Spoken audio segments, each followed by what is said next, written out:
आज हम बात करेंगे भारत और अमेरिका के बीच चल रहे बड़े व्यापारिक सौदे की और जानेंगे कि यह डील दोनों देशों के लिए इतनी अहम क्यों है। क्या आप जानते हैं अगर यह डील नहीं हुई तो भारत पर 26% तक का भारी टैरिफ लग सकता है और अगर समझौता हो गया तो दोनों देशों के आर्थिक रिश्ते नई ऊंचाई को छू सकते हैं। तो चलिए इसे आसान भाषा में स्टेप बाय स्टेप समझते हैं। सबसे पहले हम बात करते हैं ताज़ा स्थिति पे।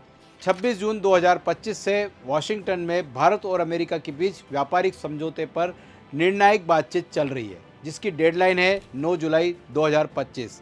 अगर डील नहीं हुई तो अमेरिका भारत पर 26% तक का अतिरिक्त टैरिफ लगा सकता है। फिलहाल दोनों देशों का व्यापार करीब 191 अरब डॉलर है और लक्ष्य है 2030 तक इसे 500 अरब डॉलर तक ले जाना। लेकिन कुछ विवादित मुद्दे हैं जिन पर सबसे ज़्यादा खींचतान है। जैसे कि अमेरिका चाहता है कि भारत अमेरिकी उत्पादों पर टैक्स कम करे। भारत भी ये चाहता है कि अमेरिका भी अपने टैरिफ को कम करे, खासकर भारतीय टेक्सटाइल, चमड़ा, जेम्स ज्वेलरी और कृषि उत्पादों के लिए। लेकिन अमेरिका यहाँ पर एक और चीज़ चाहता है कि भारत अपने कृषि और डेयरी बाज़ार को अमेरिका के लिए खोल दे।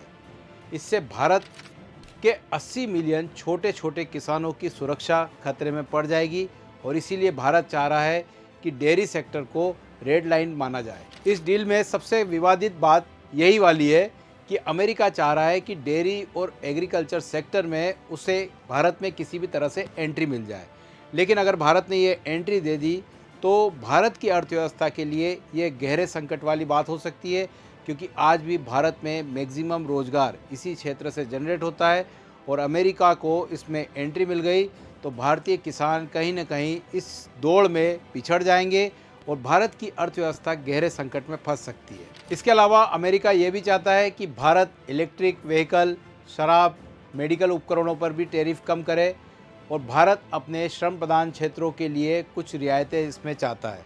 अमेरिका ये भी चाहता है कि भारत अपनी डेटा सुरक्षा नीति में भी कुछ रियायत दे, लेकिन भारत अभी भी इस पर अड़ा हुआ है कि वो अपनी डेटा सुरक्षा नीति को बनाए रखना चाहता है। इसके अलावा इस डील से भारत चाहता है कि भारत की जेनरिक दवाओं और घरेलू उद्योगों को भी सुरक्षा मिले। इतनी सब बातों के होते हुए भी अगर ये समझौता हो जाता है, वह भी भारत की शर्तों पे, तो भारत के श्रम प्रधान क्षेत्रों को अमेरिकी बाज़ार में बड़ा मौका मिलेगा और अमेरिका को भी अपने औद्योगिक उत्पादों के लिए भारत जैसा विशाल बाज़ार मिलेगा। दोनों देशों की रणनीतिक साझेदारी और इंडो पैसिफिक सहयोग भी मजबूत होगा। तो ये था हमारा आज का टॉपिक। अगर ये वीडियो अच्छा लगा है तो प्लीज़ इसे लाइक करिए, अपने दोस्तों में शेयर करिए। इसी तरह के अन्य टॉपिक्स को देखने के लिए हमारे चैनल को सब्सक्राइब करिए। एकमात्र एजुकेशनल प्लेटफॉर्म जो 100% रिफंड पॉलिसी के साथ अपने सारे कोर्सेज अवेलेबल कराता है। तो अपनी प्रेपरेशन को और भी बेहतर बनाने के लिए आज ही अथर्व एग्जाम वाइज के अन्य कोर्सेज परचेज करें। Thank you.